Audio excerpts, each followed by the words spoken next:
Your mind does not usually work with belief. So what we need to do is understand something here. You only need to ask one question. Okay? And the reason why you don't usually have belief on that subconscious level is because majority of people are just getting by in purgatory. Only the minority succeed. And if you know that in everything, what I'm saying here, and I want you to repeat after me so you understand this, and this is in your awareness, okay, is repeat after me. Most people fail. Just get that into your mind for a second, because when you understand that, that is the truth, that is the reality. Now you need to ask yourself the question here, are you wanting to be most people? No. That's all. No. Okay? Turn to the person next to you, look them deep in the eye, say, you are not most people. You are not most people. Most people fail. You are not most people. Why is it so important to understand this? Why is it so important to understand this? It's because our belief system usually gets fueled by results, but a lot of the time, when people invest in stocks and shares, do most people make billions or most people don't? Most people don't. Most internet marketers, do most internet marketers make millions or most people don't? Right? It's the same with everything. Most people doing videos on YouTube. Do most people have a successful channel or most people don't? You need to get this into your mind, because then you won't follow but most people don't, so that fuels into your belief system. It's like, but most people don't, but that's got nothing to do with you. Because you are not most people. The only question I ask whenever I go into any venture, anything I do, I ask one question. I say, has there been one person in this world who succeeded doing this before? And when I look at the case and I see there has been one person in this world succeeded in this thing before, then I know, it is possible. That's the only confirmation I need. Then I strike out any buts, any problems, anything. I strike it all out immediately. I'm just like, well, I can do it then. Do you get what I'm saying? Yeah. Right? But we also need to know, it means this. To get something to happen, right? It takes commitment. It takes you taking that action. It takes you taking risk. You cannot get reward without risk. I want you to write that down for yourself. You cannot get reward without risk. In everything you want to go for, there is no reward without risk.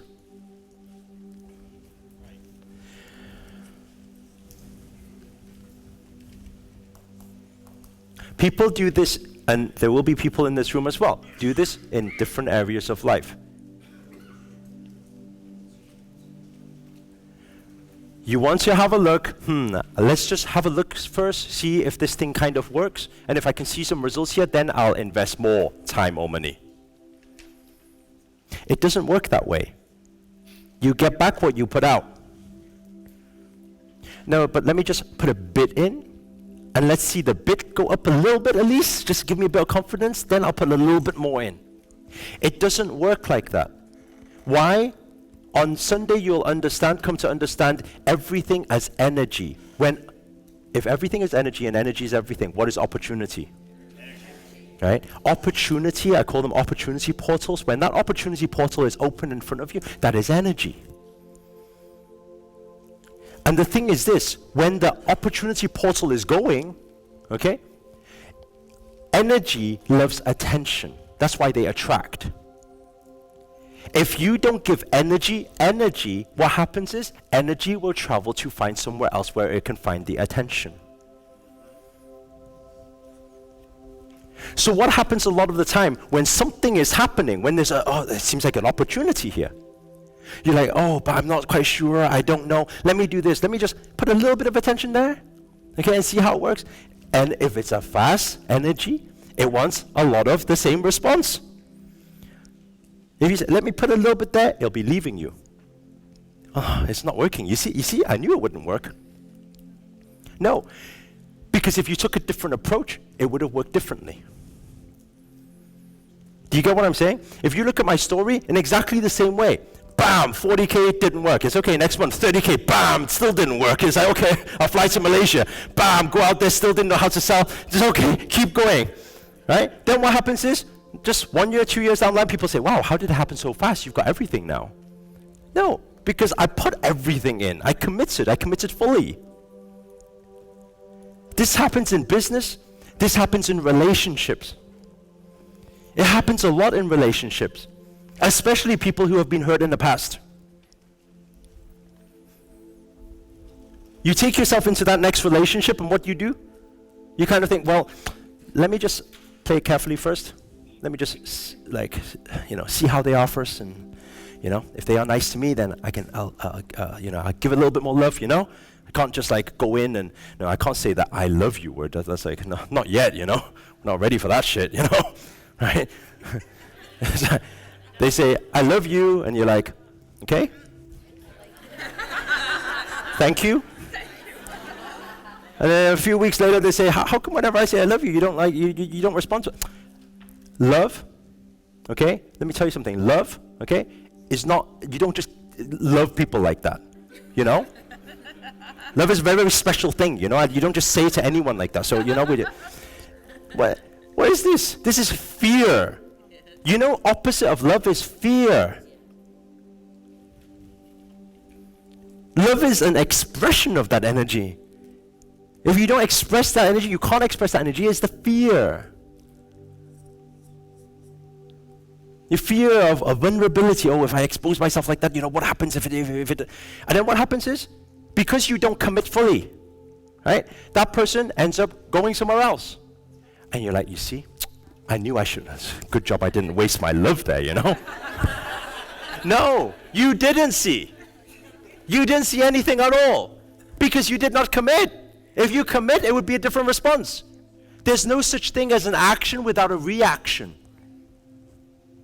When you take an action, the reaction happens. When you take a bigger action, a bigger reaction happens. This is how things work. Do you get what I'm saying here? Yes. So the thing is, when you come to this thing, but I'm not sure if I trust to do this thing. I don't know if, I can do it. I don't know if. All this is fear. That's why we can attempt to change our belief system. And I'm going to give you 3 simple ways. How many ways? 3. Okay. Number 1 is constant repetition of, for example, affirmations, incantations, right? I am confident, I am confident, I am confident, I can do this, I can do this, I can do this, I can do this, I can do this, right? Because you brainwash yourself, okay? So that's 1, is constant repetition. The second thing is what we call a cognitive reframe. A cognitive reframe, okay? So what that means? What that means is we need to reframe what's in our mind. What's in our mind is some negative belief around this thing. And by the way, you all have it. And you all must, in this room, have it somewhere. Even I do. Have it somewhere, okay, related to money. We will all have some negative belief there, and we don't even know it's happened because it's plugged in there, right, in our early days. Your 5-year-old, your 7-year-old, those times, and you don't even know it's plugged in there. And how does it work? It took me only 6-7 years ago to find the truth of one thing. Whatever money I used to make, I used to just throw it all out. And I didn't know why. I just had this spending thing. I just don't know why. I couldn't explain it. In business was the same. More money come in, I just need to go and rent a bigger office and need to put it out. But I didn't know why. In my lifetime, I made plenty of money, but I also spent plenty of money, right? And I didn't know why. I just said, I don't know. I just have this thing where I need any spenders in the room, by the way? And you don't know why? I just don't know why. It just seems to automatically go out, I don't get it, right? When money comes into the account, it goes out. One day, what happens is you win some magical raffle prize or something like that. Wow, $1,000. Spends out again. It's not like you're more in profit now. And you don't know why. And then what happened was, if we go through something so simple, okay? A lot of NLP practice will do something like this, or you can do something like timeline therapy. But actually, you can all do it to yourself. It's very simple.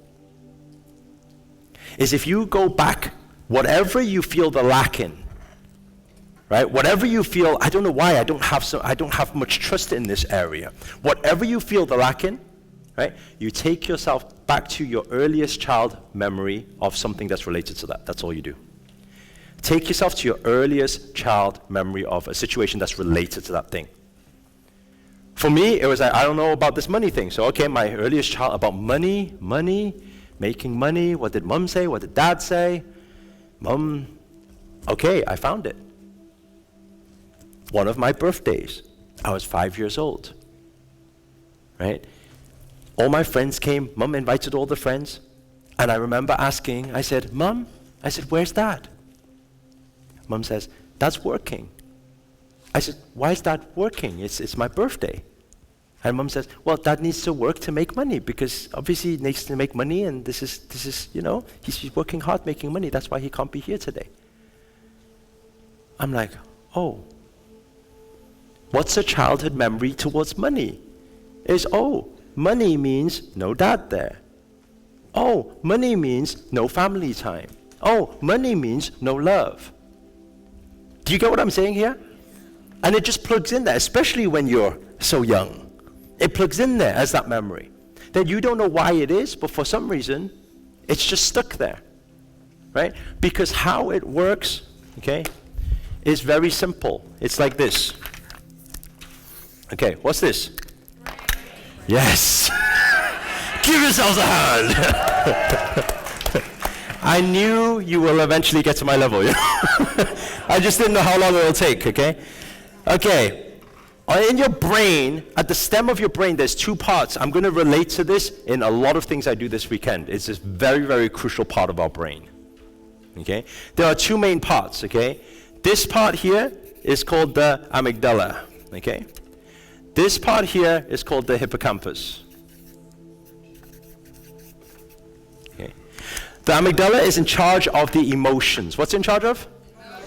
What's in charge of? Right, the hippocampus is in charge of the short and long-term memory. It's in charge of the short and long-term memory. Your belief system is because of these two parts on the stem of your brain. Okay? Your belief system, how memory works, is very simple, right? When there's enough emotions, it will automatically store inside the memory. And when it comes to emotions, there are two types of emotions. How many types? What are the two types? Pain and pleasure. Okay? So if we want to change our belief system, okay, it's actually very simple. We change our pain or pleasure relationship to something. The moment you change that, you don't even know what will happen. Afterwards, you'll be okay with that thing then. So for me, going back into that situation was very simple. I had to go back into that situation and look at it from a different perspective now. So I look at it, okay, I remember, visualize, okay, I'm a kid, I'm upset, dad's not there, why? Making money, man, I don't like money, I want dad to be here. Feel it, because that's the pain. Now what do? I do a cognitive reframe, I need to shift it. So in the same situation, I'm still seeing mum there, party there, everything happening there, then what do? Now I need to say, okay, let's look at it from a different perspective. Actually, Dad's making money because then he was buying a lot more toys for me, you know? Right? Dad's making money because he loves me so much. Right? Dad's making money, and I'm just looking at all these positive things. Now, in that moment, in the visualization, now I shift it all to that moment. And I feel it. It's important to feel it. Because what you feel, you remember. This is what you need to understand about memory. Right now, in this process today of brainwashing, you need to know how to reconfigure that brain. So I'm teaching you here. You can do it in your own time with your own shit, with whatever happens. You can do it anytime.